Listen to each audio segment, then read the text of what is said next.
Last class में बेटा centre of मास हमने किया था, अब उसके कुछ क्वेश्चन देखिए।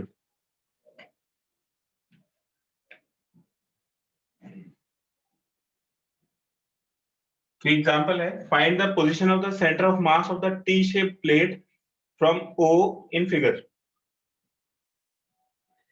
देखिए ये एक टी शेप की प्लेट है,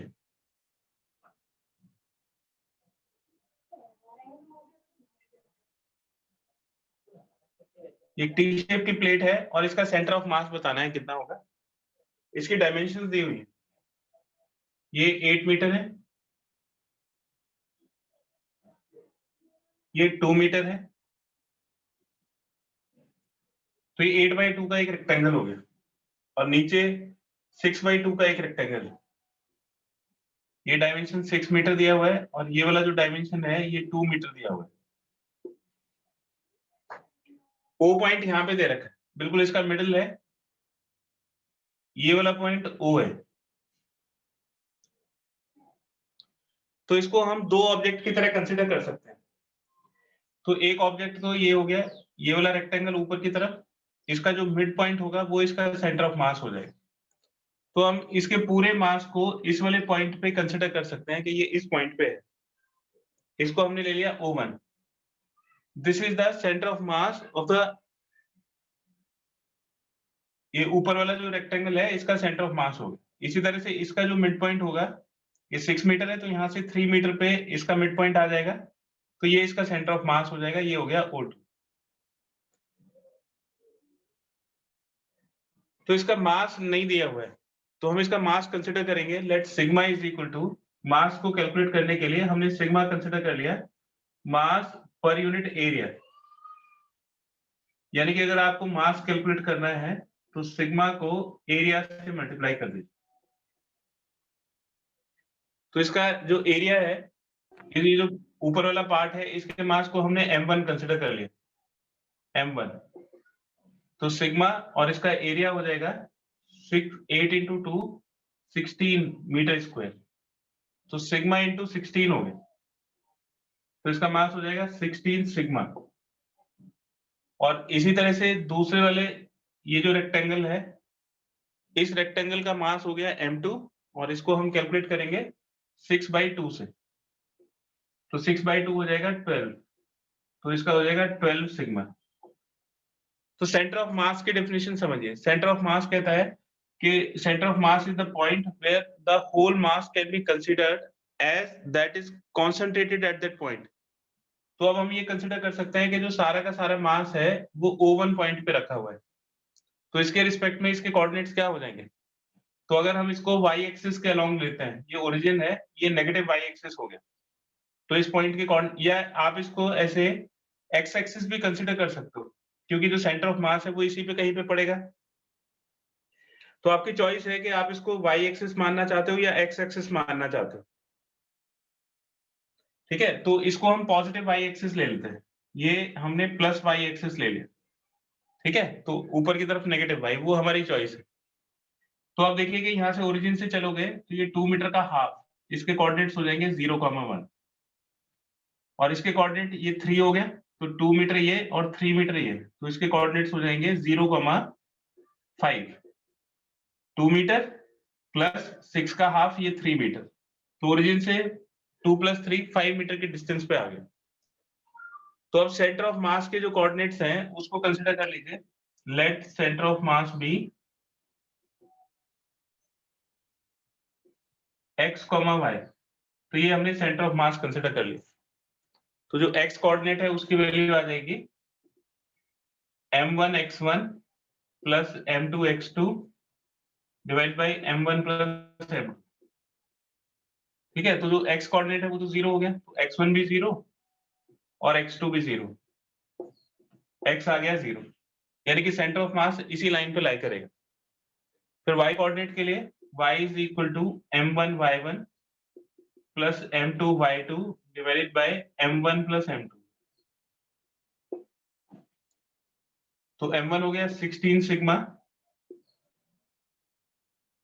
y1 की वैल्यू हो जाएगी 1 प्लस m2 12 सिग्मा और y2 के लिए हो गए 5 divide by m1 plus m2, तो 16 सिग्मा प्लस 12 सिग्मा। तो ये 16 1 जा 16 हो जाएगा और 12 5 जा 60, तो 60 प्लस 16 76 हो गए, और 16 प्लस 12 28 सिग्मा हो जाएगा। तो सिग्मा से सिग्मा कैंसिल, और ये 76/28 के इक्वल आ जाएगा। तो 76/28 4 से कट जाएगा, 19/7, 7 2 जा 14 50, 7 7 जा 49 110, तो 2.71 आ गया। तो सेंटर ऑफ मास के कोऑर्डिनेट्स हो जाएंगे, सेंटर ऑफ मास के coordinates x is 0 and y is 2.71। तो इससे 2.71 यानी कि यहाँ पे कहीं पे सेंटर ऑफ मास आएगा। तो सेंटर ऑफ मास के कोऑर्डिनेट्स हो गए 0, 2.71। तो जब आपको मास नहीं दिया हुआ होता है तो मास के लिए हम ये कंसिडर कर लेते हैं कि पर यूनिट एरिया मास जो है वो सिग्मा है, तो उसको मल्टीप्लाई करके सिग्मा के टर्म्स में मास आ जाता है, और फिर सिग्मा कॉमन लेके वो कैंसिल हो जाएगा और ये x और y कोऑर्डिनेट आ जाएगा।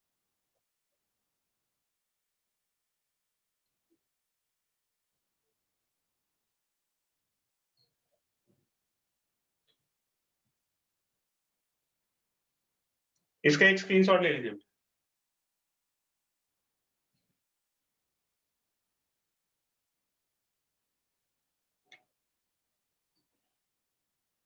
बिल्कुल इसी तरह से इसका नेक्स्ट क्वेश्चन भी है।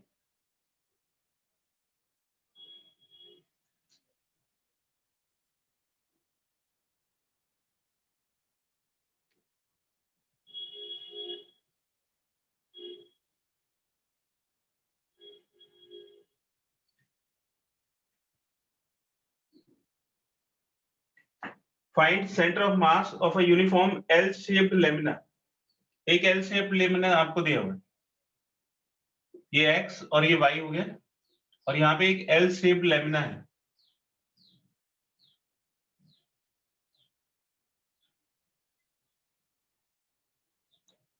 डायमेंशंस आपको दे रखी है,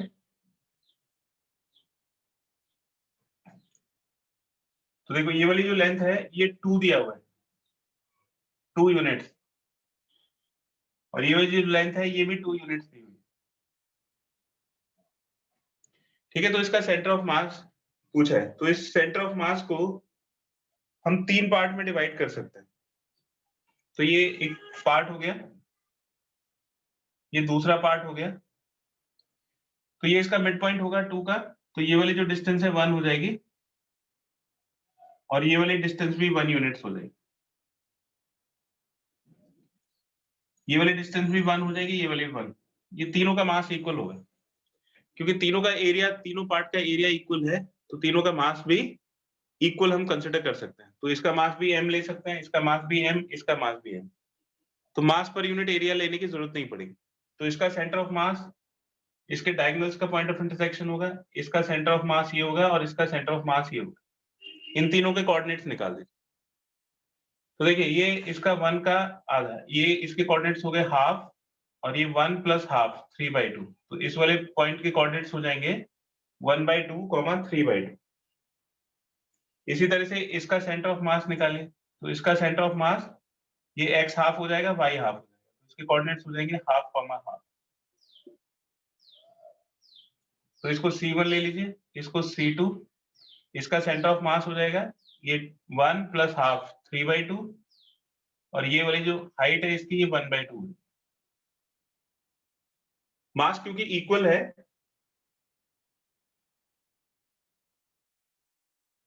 ये पूरे लेमिना का मास 3 kg दिया हुआ है, तो mass of lamina is equal to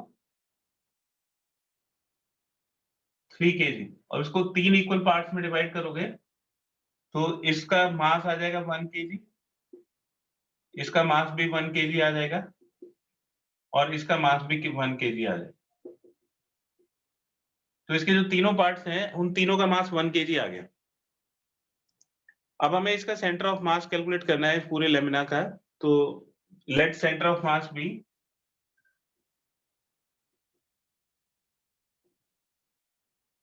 centre of mass को हमने x, y कंसिडर कर लिया, तो x की वैल्यू आ जाएगी m1x1 plus m2x2 plus m3x3 divided by m1 plus m2 plus m3।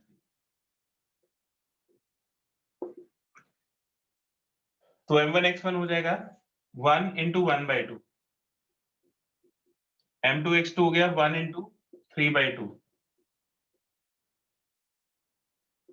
और m3 भी 1 हो गया तो 1 into 1/2 divide by 1 plus 1 plus 1, तो 1/2 प्लस 1/2 1 प्लस 3/2 इज 5/2 और नीचे 3, तो ये हो जाएगा 5/6। तो x कोऑर्डिनेट हो गया 5/6 यूनिट्स। तो अगर ये मीटर में है तो ये 5/6 मीटर आ जाएगा। फिर इसी तरह से y की वैल्यू निकालेंगे, तो y हो जाएगा m1y1 plus m2y2 plus m3y3 divide by m1 plus m2 plus m3। तो ये 1 y1 is 1/2 plus 1 y2 is 1/2 plus 1 and y3 is 3/2 और ये 1 प्लस 1 प्लस 1, तो 1 प्लस 3/2 5/2 हो जाएगा डिवाइड बाय 3, तो ये भी 5/6 मीटर होगा। तो सेंटर ऑफ मास के कोऑर्डिनेट्स हो जाएंगे 5/6, 5/6।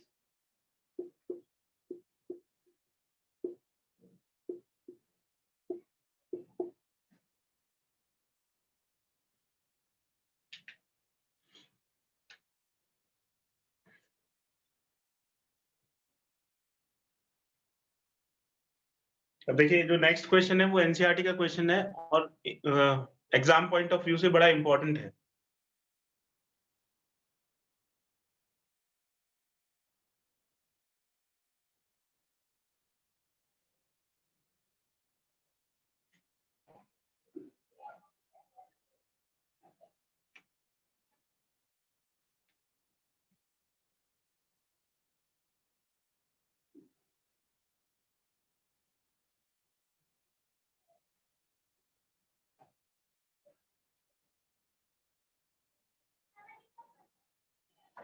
A circular plate of uniform thickness has a diameter 56 centimetre. एक सर्कुलर प्लेट है और उसका डायमीटर 56 सेंटीमीटर दिया हुआ है।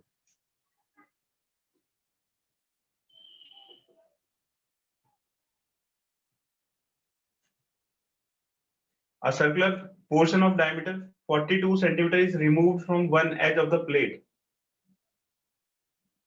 देखो एक प्लेट है, इसका डायमीटर 56 सेंटीमीटर दिया हुआ है और इसके एक एज से एक 42 सेंटीमीटर का जो सर्कुलर प्लेट है उसको निकाल दिया जाता है। तो ये जो सर्कुलर प्लेट है ये अब इस तरह की प्लेट बची। ठीक है, तो इसका पूछा है कि find centre of mass of the remaining portion. तो ये जो शेडेड पोर्शन है ये रिमेनिंग पोर्शन है, जो अनशेडेड है उसको काट के अलग निकाल दिया गया है। तो अब इसका जो सेंटर ऑफ मास हमें बताना है कि इसका सेंटर ऑफ मास कितना होगा। तो देखिए इसको अगर ये वाला जो जब इसको काट के नहीं निकाला था तो इसका सेंटर ऑफ मास इसका सेंटर होगा। तो आप ये कंसिडर कर सकते हो कि ये जो पूरा मास है उसको दो पार्ट में डिवाइड कर दे। तो जो पहले वाला पार्ट था जिसको काट के निकाल दिया गया वो m1 और ये m2। तो जो कॉमन पार्ट है इन दोनों को अगर मिला दिया जाए तो m1 और m2 का जो सेंटर ऑफ मास है वो इस पूरे का सेंटर होगा। तो जब आपने इसको काट के निकाला नहीं था तो इसका टोटल मास था m1 प्लस m2 और ये जो कंबाइंड m1 m2 है उसका सेंटर ऑफ मास इसके बिल्कुल सेंटर पे आएगा। तो इस सेंटर को हमने डिवाइड कर दिया 0,0 में, तो इसके कोऑर्डिनेट्स हो गए 0,0। ठीक है, अब ये जो 0,0 हो गए, अब इसका सेंटर देखो, ये जो m1 है इसका सेंटर ऑफ मास कितना होगा। m1 का जो डायमीटर है वो दे रखा है 42 सेंटीमीटर। तो जो m1 मास वाली प्लेट है उसका डायमीटर 42 सेंटीमीटर है, इसलिए इसकी जो रेडियस है वो 21 सेंटीमीटर हो जाए। सेंटर से अगर इसको देखोगे तो 56 सेंटीमीटर, मतलब इस वाले पॉइंट के कोऑर्डिनेट्स हो जाएंगे 28,0, क्योंकि जो रेडियस है वो 28 सेंटीमीटर है। तो ये 28,0 और इसका इधर से 21, यानी कि इस वाली प्लेट का जो सेंटर है वो इधर से 21 सेंटीमीटर पे आएगा। तो इधर से 21 सेंटीमीटर, तो इधर से 7 सेंटीमीटर बचेगा, तो इसके कोऑर्डिनेट्स हो जाएंगे 7,0।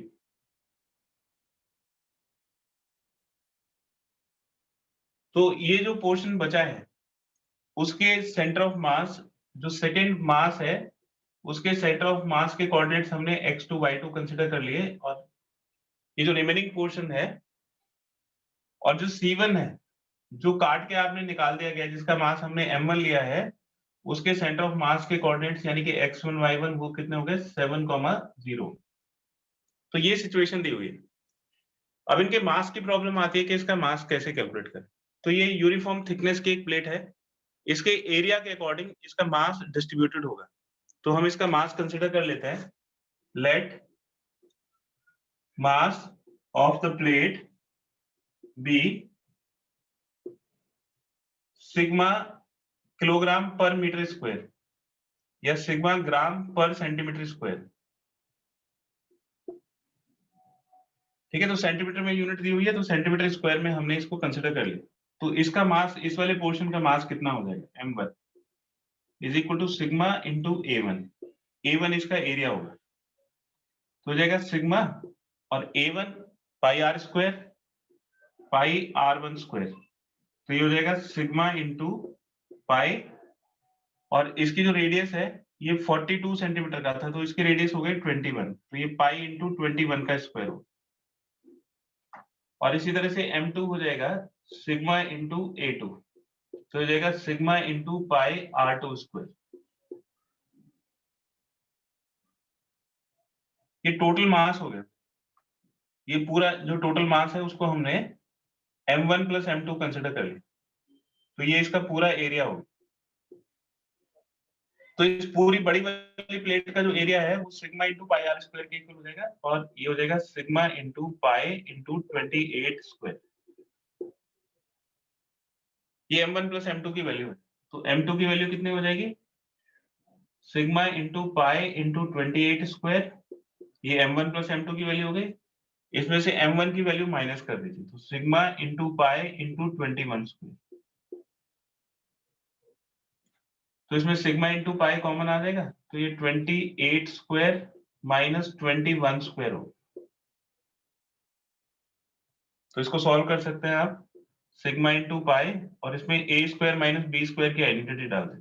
28 प्लस 21 इंटू 28 माइनस 21, तो 49 इंटू 7 343 सिग्मा पाई।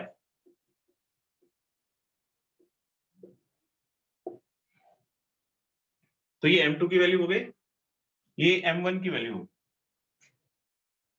अब फॉर्मूला लगा दीजिए, x is equal to m1 x1 plus m2 x2 divided by m1 plus m2।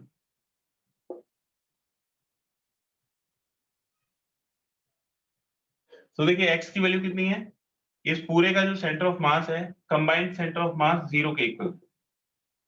m1 की वैल्यू डालिए, तो sigma into pi into 21 square. m2 की वैल्यू डालिए 343 sigma into pi into 343। x2 हमें calculate करना है, divide by m1 plus m2। इसको cross multiply करोगे ये 0 हो जाएगा, सिग्मा पाई इसमें से कॉमन ले लीजिए, तो ये 21 स्क्वायर प्लस 343 इंटू x2। तो सिग्मा पाई इसके 0 हो जाएगा, और ये 441 बचेगा प्लस 343 इंटू x2। तो x2 की वैल्यू हो जाएगी माइनस 441 डिवाइड बाय 343। 7 से ये कट जाएगा सब, तो 7 से इसको कैंसिल कर दीजिए। 7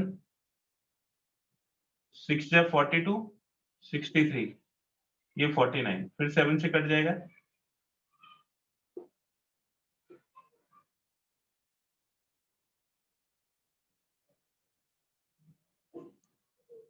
तो आ जाएगा -9/7 सेंटीमीटर।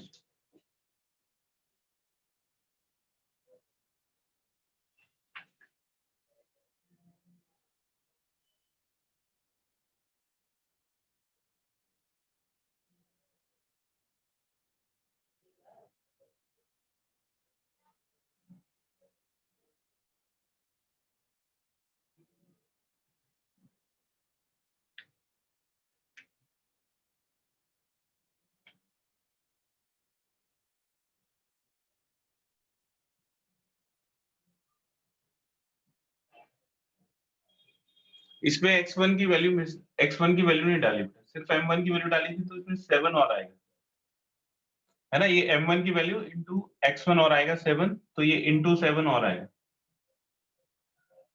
तो 441 इंटू 7 होगा, तो ये 7 और कैंसिल हो जाएगा, तो ये -9 आ जाएगा, तो x2 की वैल्यू -9 आ जाएगी। और y जब निकालेंगे तो y में तो सब 0 ही आएगा। Similarly y2 is equal to 0।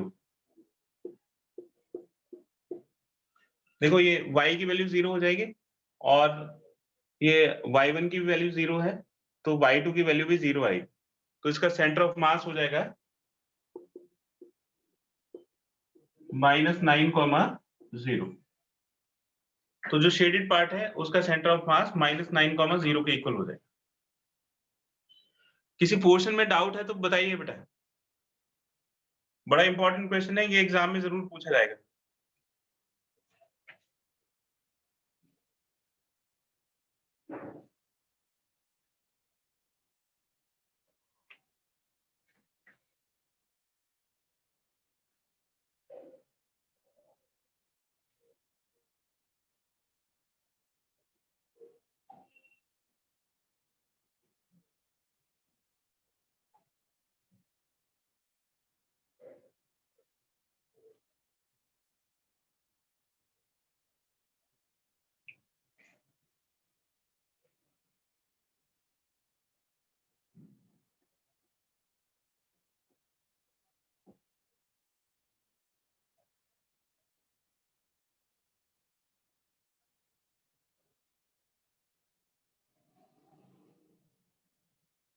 Next example देखिए। Show that the center of mass of a uniform rod of mass m and length L lies at the middle point of the rod. देखिए एक rod है और इसकी जो length है वो L है, तो प्रूव करना है centre of mass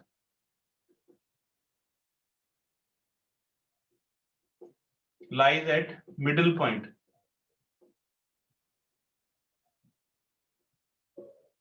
of the rod.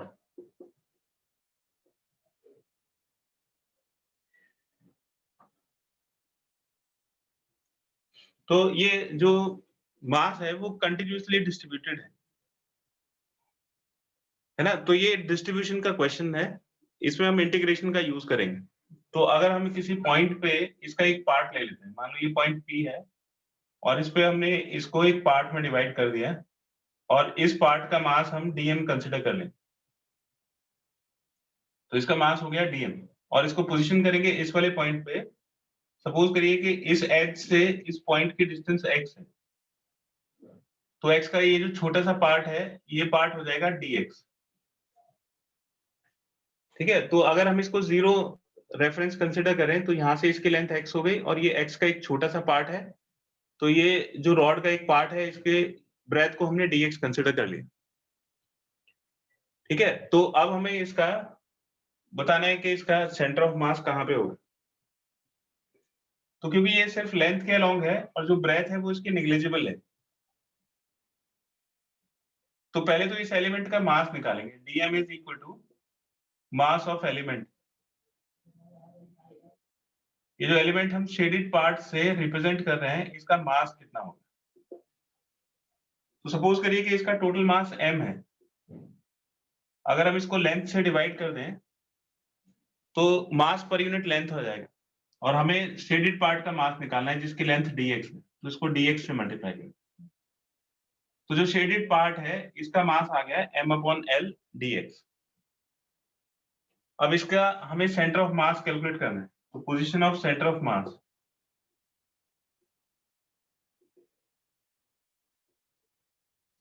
तो क्योंकि सिर्फ लेंथ है तो इसको एक्स कोऑर्डिनेट से ही कैलकुलेट करेंगे। तो इसका एक्स कोऑर्डिनेट हो जाएगा, टोटल मास से डिवाइड कर देंगे, नीचे टोटल मास आता है, और फिर मास इनटू पोजीशन, तो मास हो गया dm और पोजीशन हो गई x, तो ये x dm के इक्वल हो जाए। और x की जो वैल्यू है, अगर यहाँ पे 0 है तो यहाँ पे x की वैल्यू l होगी। तो x 0 से लेके l तक वेरी करेगा, तो इसको इंटीग्रेट करेंगे x is equal to 0 to x is equal to l। तो 0 से लेके l तक इसको वेरी करेंगे, तो 1 अपॉन m, dm की वैल्यू हमने कैलकुलेट कर ली, dm हो गया m upon l into dx,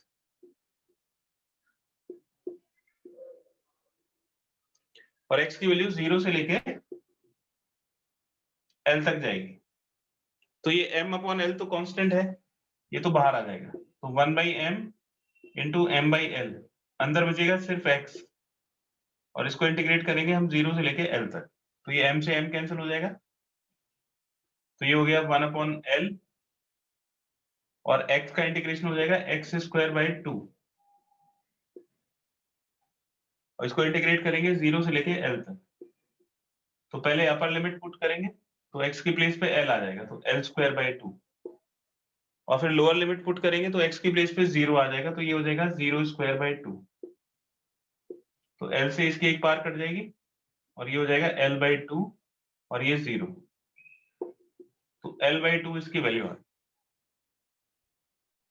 तो सेंटर ऑफ मास कहां पे होगा, इसके मिड पॉइंट पे होगा, तो therefore centre of mass is at the middle point.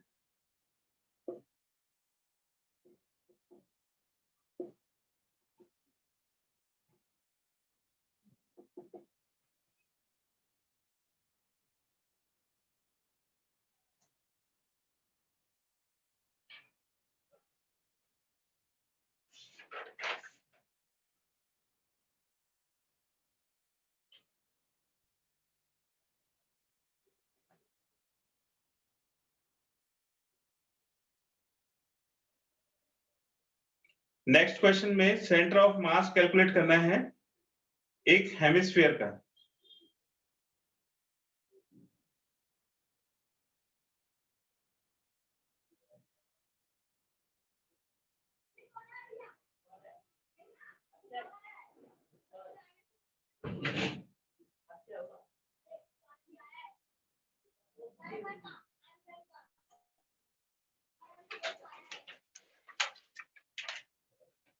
देखिए, जो हेमिस्फीयर है वो एक 3 डायमेंशनल फिगर होती है, तो उसको आपको समझना पड़ेगा, थोड़ा दिमाग में फिगर रखनी पड़ेगी।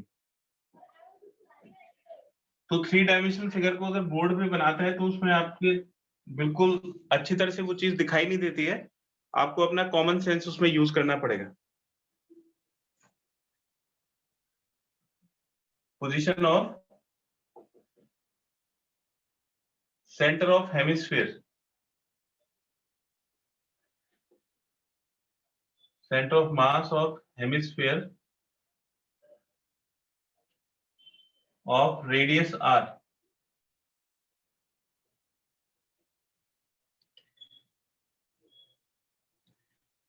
तो देखिए, ये एक हेमिस्फीयर है,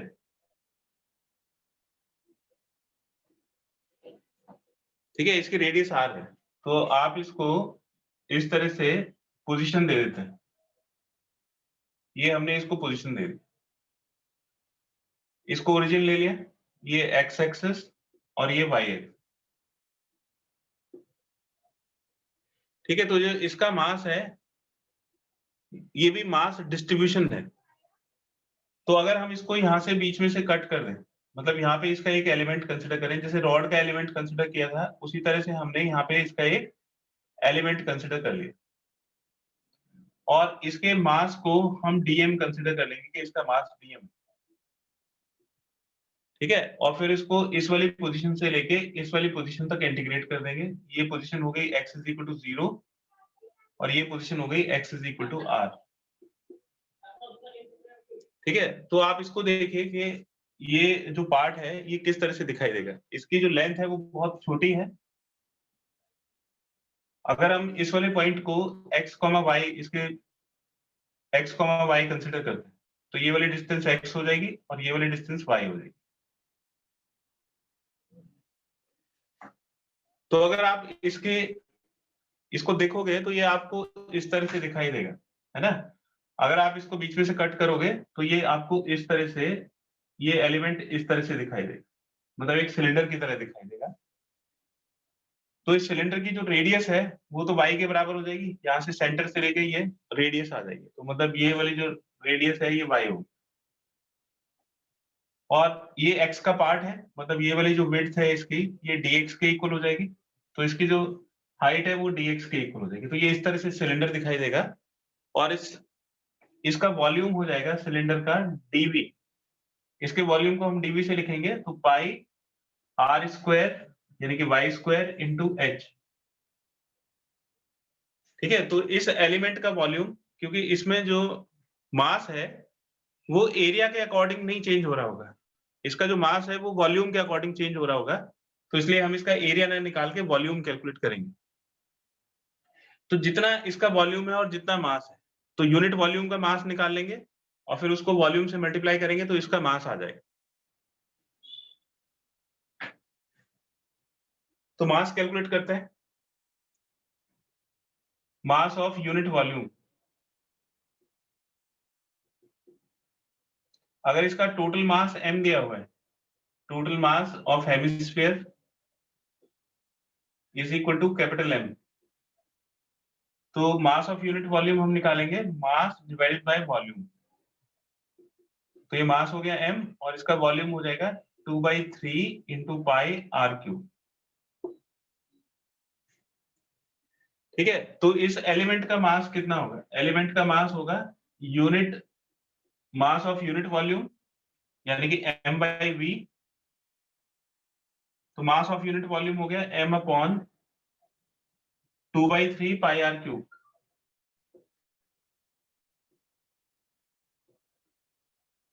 ठीक है, ये यूनिट वॉल्यूम का मास हो गया। अब इसको हम इसके वॉल्यूम से मल्टीप्लाई कर देते हैं टू डी, तो ये हो जाएगा m अपॉन 2/3 पाई r3 और dv की वैल्यू हो जाएगी पाई y स्क्वायर इंटू डी। ये पाई से पाई कैंसिल हो जाएगा, तो इसकी वैल्यू हो जाएगी 3 ऊपर चला जाएगा m y square upon 2r³ into D. अब देखिए जो वेरिएबल है वो x है, वेरिएबल सिर्फ x है, इसमें दोनों वेरिएबल है, y भी है और x भी है, तो हमें इस y को x के टर्म्स में चेंज करना पड़ेगा। तो y और x का रिलेशन निकालना पड़ेगा, क्या होगा। तो देखिए सेंटर से हम स्फीयर के किसी भी पॉइंट को कनेक्ट करते हैं तो हमें ये रेडियस मिल जाएगा r। तो यहां से हम रिलेशन बना सकते हैं x square plus y square is equal to r square. तो यहां से हम y को x में चेंज कर सकते हैं, तो वाई स्क्वायर की वैल्यू आ जाएगी r square minus x square. तो यहाँ पे वाई स्क्वायर की वैल्यू डाल देंगे, 3m वाई स्क्वायर हो गया r square minus x square divide by 2r³ into dx। ये इस एलिमेंट का वॉल्यूम आ गया।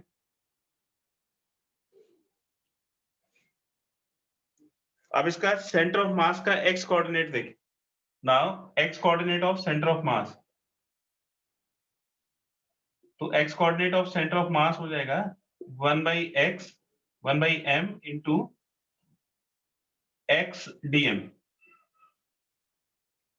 ये फॉर्मूला हो गया मास डिस्ट्रीब्यूशन के लिए। अब इसमें dm की वैल्यू सब्स्टिट्यूट कर दीजिए, तो 1/m x dm की वैल्यू हो गई 3m upon 2r³ into r square minus x square into dx। और x की वैल्यू कहां से कहां तक जाएगी, x की वैल्यू 0 से लेके r तक जाएगी, तो x को हम 0 से लेके r तक इंटीग्रेट कर देंगे।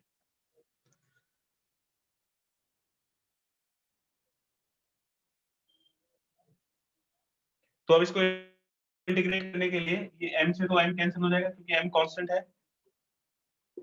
फिर ये 3/2 r³, ये 3/2 r³ कांस्टेंट हो गया, बाहर आ जाएगा, x वाले टर्म्स अंदर रहेंगे, 0 से लेके r तक, और x को इससे मल्टीप्लाई कर देंगे तो ये हो जाएगा r² इंटू एक्स, और फिर x से इसको मल्टीप्लाई करेंगे तो -x³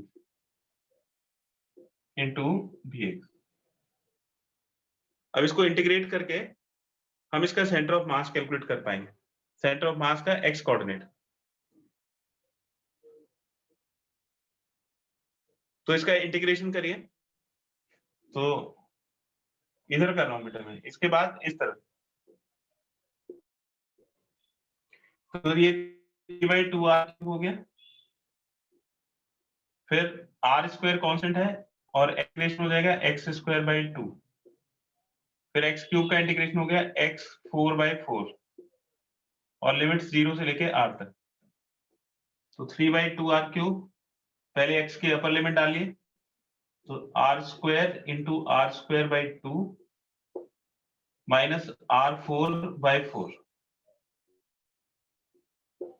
और फिर x को 0 सब्स्टिट्यूट कर देंगे, तो x को 0 डालेंगे तो ये भी 0, ये भी 0, तो 3/2r³, ये r⁴/2, r⁴/2 और ये r⁴/4, मतलब ये हाफ है और ये डबल है, तो इसमें से इसको माइनस करेंगे तो हाफ बचेगा, यानी कि r⁴/4 बचेगा। तो r³ से इसको कैंसिल करोगे, r बचेगा, तो ये हो जाएगा 3/8r, तो इसका x कोऑर्डिनेट हो गया 3/8r।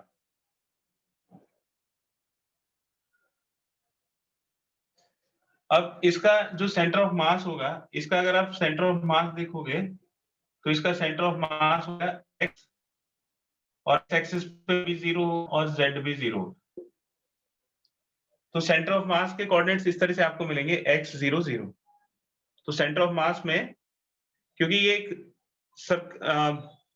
वो सर्कुलर एक प्लेट इस तरह की जिसकी विड्थ नेग्लिजिबल होगी, उसका जो सेंटर होगा वो इसके सर्कल के सेंटर पे होगा, तो इस सर्कल का जो सेंटर पड़ेगा वो उसमें y कोऑर्डिनेट भी 0 होगा और z कोऑर्डिनेट भी 0 होगा, तो इसलिए सेंटर ऑफ मास के कोऑर्डिनेट्स क्या हो जाएंगे, x की वैल्यू तो 3/8r आ गई, y कोऑर्डिनेट भी 0 रहेगा और z कोऑर्डिनेट भी 0 रहेगा।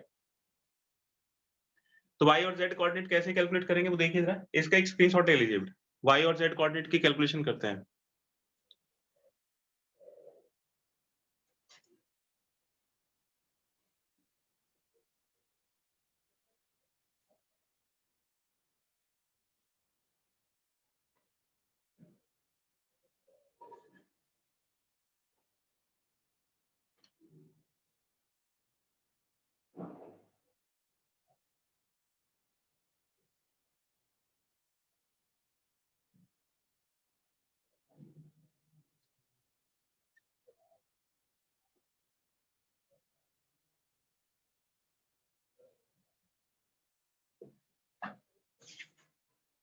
अब देखिए y coordinate of centre of मास, इसका फॉर्मूला हो जाएगा 1/m into y into dm।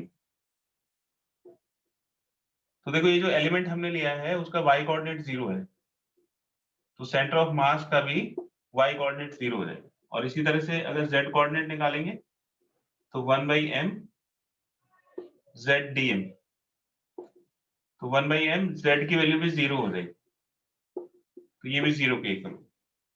तो सेंटर ऑफ मास के कोऑर्डिनेट्स हो जाएंगे 3/8r, x की वैल्यू 3/8r आई थी और y 0।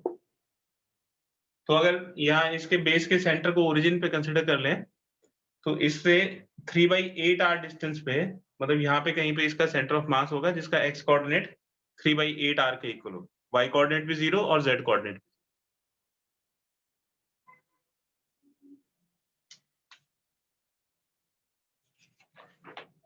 इसका एक स्क्रीनशॉट ले लीजिए।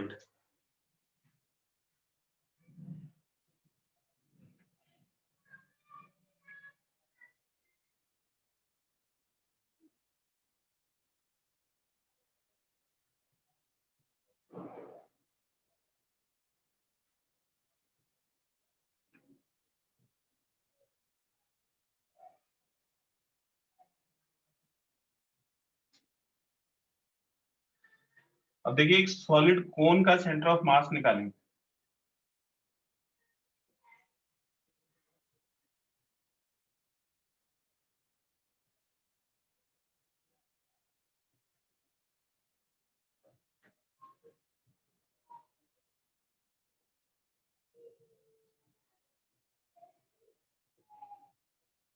coordinates of center of mass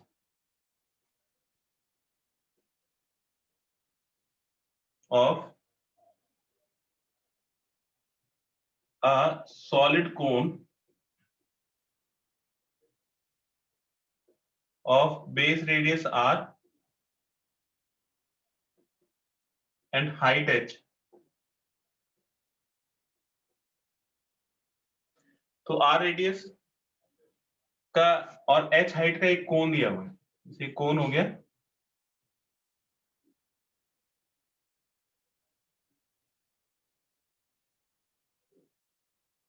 तो हमने इसको इस तरह से पोजीशन कर दिया, ये x एक्सिस हो गया, ये y एक्सिस। तो इसको भी हम ऐसे कई सारे पार्ट्स में डिवाइड कर सकते हैं। हमने यहाँ पे इसका एक डिस्क का पार्ट एक बना लिया, तो यहाँ से ऐसे इसकी स्लाइस कट करोगे तो इसको इसका एक एलिमेंट कंसिडर कर सकते हैं और इस पॉइंट के कोऑर्डिनेट्स हो जाएंगे, इसका जो सेंटर ऑफ मास होगा वो 0, x 0 हो जाएगा, y होगा और z 0। तो इस तरह से अगर इसकी स्लाइसेस करते हो, इस तरह की स्लाइस बनाओगे तो हर एक स्लाइस में सिर्फ y वेरी करेगा, x और z, क्योंकि ये सर्कुलर स्ट्रिप है ना। आप इसके जैसे आप इसके ये पार्ट्स कट करोगे, ऐसे स्लाइसेस कट करोगे तो ये जो एक स्लाइस है वो एक डिस्क की तरह दिखाई देगी, है ना। तो वो स्लाइस आपको इस तरह से दिखेगी, ये एक डिस्क की तरह दिखेगी और इसका अगर आप सेंटर ऑफ मास निकालोगे तो इसके सेंटर पे आएगा और सेंटर के कोऑर्डिनेट्स इस तरह से होंगे 0, y, 0। अब जो कोन का मास है, let mass of cone be is equal to m। तो इसका मास हम कैसे निकालेंगे? तो जो dm है वो हो जाएगा मास ऑफ यूनिट वॉल्यूम। इसका वॉल्यूम कितना होता है? 1/3 पाई r स्क्वायर h। तो ये 1 यूनिट वॉल्यूम का मास आ गया और हमें कितने वॉल्यूम के लिए निकालना है? इसके वॉल्यूम के लिए। तो इसका वॉल्यूम कितना हो जाएगा? तो अगर इसके कोऑर्डिनेट ये होंगे तो ये वाली जो हाइट है ये y के इक्वल होगी और ये जो विड्थ है ये विड्थ ये dy के इक्वल हो जाएगा। तो मतलब इस तरह से होगा, ये विड्थ dy हो गया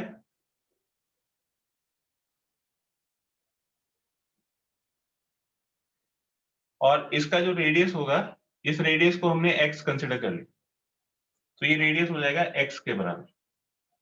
तो इसका वॉल्यूम हो जाएगा पाई r स्क्वायर h। ये इस डिस्क का वॉल्यूम हो गया, इसको हमने इससे मल्टीप्लाई कर दिया तो ये हो गया पाई x स्क्वायर dy।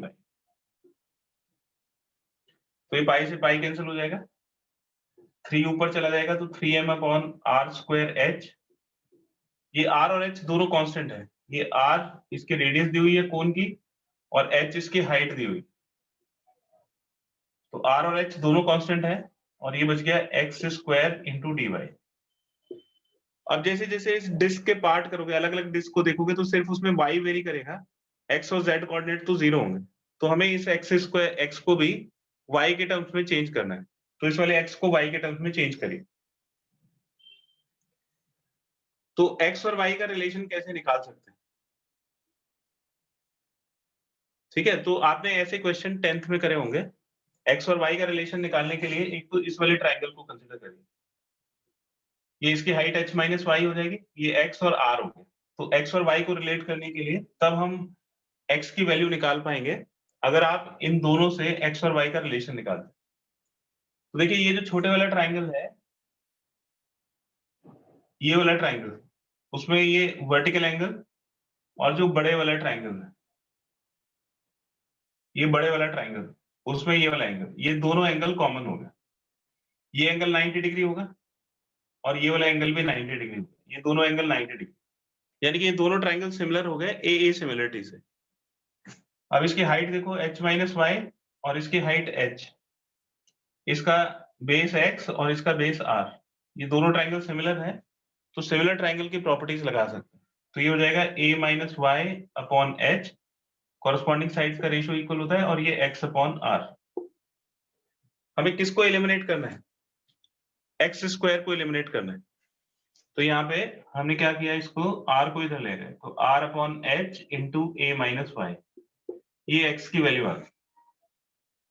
तो x की वैल्यू हम यहाँ पे सब्स्टिट्यूट कर सकते हैं, तो ये हो जाएगा 3m/r² इंटू एक्स स्क्वायर की वैल्यू डाल दीजिए, तो r² इसका स्क्वायर हो जाएगा, और ये a माइनस वाई का होल स्क्वायर, ये r² से r² कैंसिल हो जाएगा, और इसकी वैल्यू आ जाएगी 3m/h³ into a minus y का होल स्क्वायर। ठीक है, ये इस एलिमेंट का मास आ गया, तो मास की वैल्यू आ गई। अब इसको हम फॉर्मूला लगाएंगे सेंटर ऑफ मास कैलकुलेट करने के लिए। तो x coordinate of centre of mass, x coordinate of centre of मास हो जाएगा 1/m(x)dm, और x की वैल्यू तो 0 है, अगर आप x की वैल्यू 0 डालोगे तो ये 0 आ जाएगा। इसी तरह से z कोऑर्डिनेट भी 0 हो जाएगा। अब हमें सिर्फ y कोऑर्डिनेट निकालना है सेंटर ऑफ मास का, तो y coordinate of centre of mass is equal to 1/m फिर y dm की वैल्यू इसमें डालिए, और y वेरिएबल होगा तो y की वैल्यू यहां से स्टार्ट होगी 0 से लेके और यहां तक जाएगी h तक, तो y 0 से लेके h तक जाएगा। अब इसमें dm की वैल्यू डालिए और y के रिस्पेक्ट में इसको इंटीग्रेट कर दीजिए, तो ये हो जाएगा 1/m y dm, ये हो गया 3m/h³ into a minus y square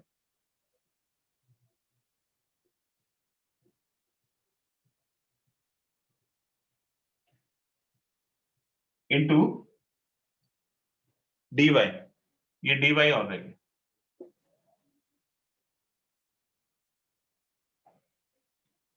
और y की वैल्यू कहां से कहां तक जाएगी 0 से लेके h तक, तो y 0 से लेके h तक वेरी करेगा। अब इसमें देखिए ये m से m कैंसिल हो गया, ये 3/h³ कांस्टेंट है, बाहर आ जाएगा, और ये बचेगा 0 to h y, और a minus y whole square को ओपन करेंगे तो इसकी वैल्यू हो जाएगी a² plus y² minus 2ay into dy। अब इसको इंटीग्रेट करके और हम फिर y की वैल्यू रिप्लेस कर देंगे। इसका एक स्क्रीनशॉट ले लीजिए बेटा, इस तरफ मैं कैलकुलेशन करूंगा अब इसकी।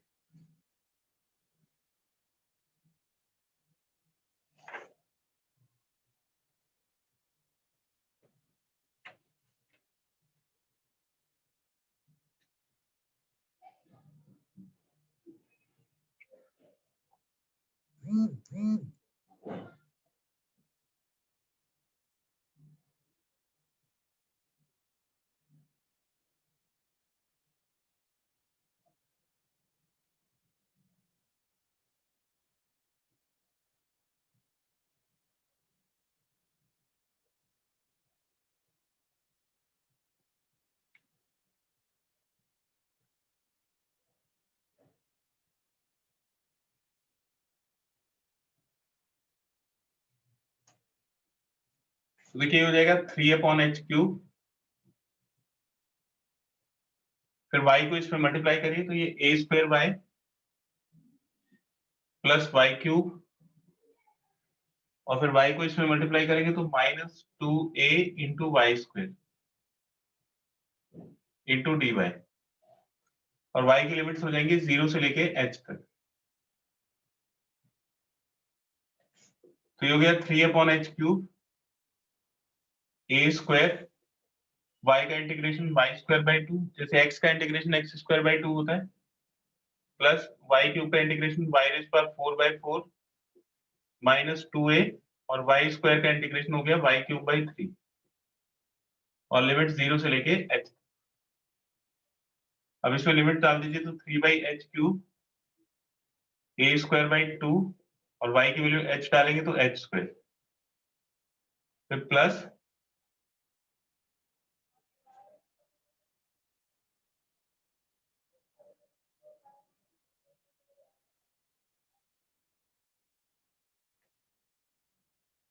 तो ये h माइनस y², तो h² माइनस 2hy,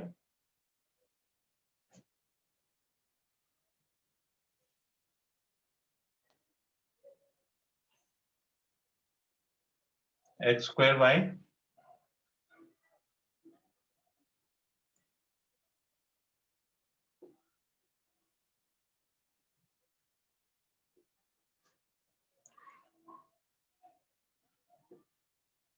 तो इसमें y की जगह h डालिए तो ये h4/4 और ये -2h इंटू h3/3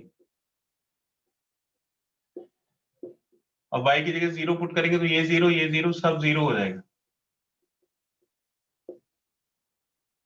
तो हो जाएगा 3/h³ h⁴ divide by 2 plus h⁴ divide by 4 -2 h⁴ divide by 3। अब इसमें h⁴ को कॉमन ले लीजिए, तो h⁴ को कॉमन लेंगे तो 1/2 प्लस 1/4 -2/3 ये कट जाएगा तो 3h बचेगा। h³ से h⁴ को कैंसिल करिए, एलसीएम 12 आ जाएगा तो 6 प्लस 3 4 जा 4 2 जा 8 तो ये जाएगा 3h और ये 9 - 8 1/12 हो गया तो ये आ जाएगा h/4। तो y coordinate of centre of mass is h/4। अब z कोऑर्डिनेट निकालेंगे तो z coordinate of centre of मास हो जाएगा 1/m इंटू ZDM। ये 0 हो जाएगा क्योंकि z कोऑर्डिनेट भी 0 था, तो सेंटर ऑफ मास के कोऑर्डिनेट्स हो जाएंगे 0 h/4, 0। तो बेस से h/4 हाइट पे कोन का सेंटर ऑफ मास होता है। तो अगर आप बेस से वर्टेक्स की तरफ चलोगे तो h/4 हाइट पे आपको कोन का सेंटर ऑफ मास मिलेगा। ठीक है बेटा, पेज नंबर 11 तक आपको ये प्रैक्टिस करनी है और क्वेश्चन नंबर 1 से लेके एनसीईआरटी के क्वेश्चन नंबर 1 से लेके 5 तक के क्वेश्चंस करने हैं।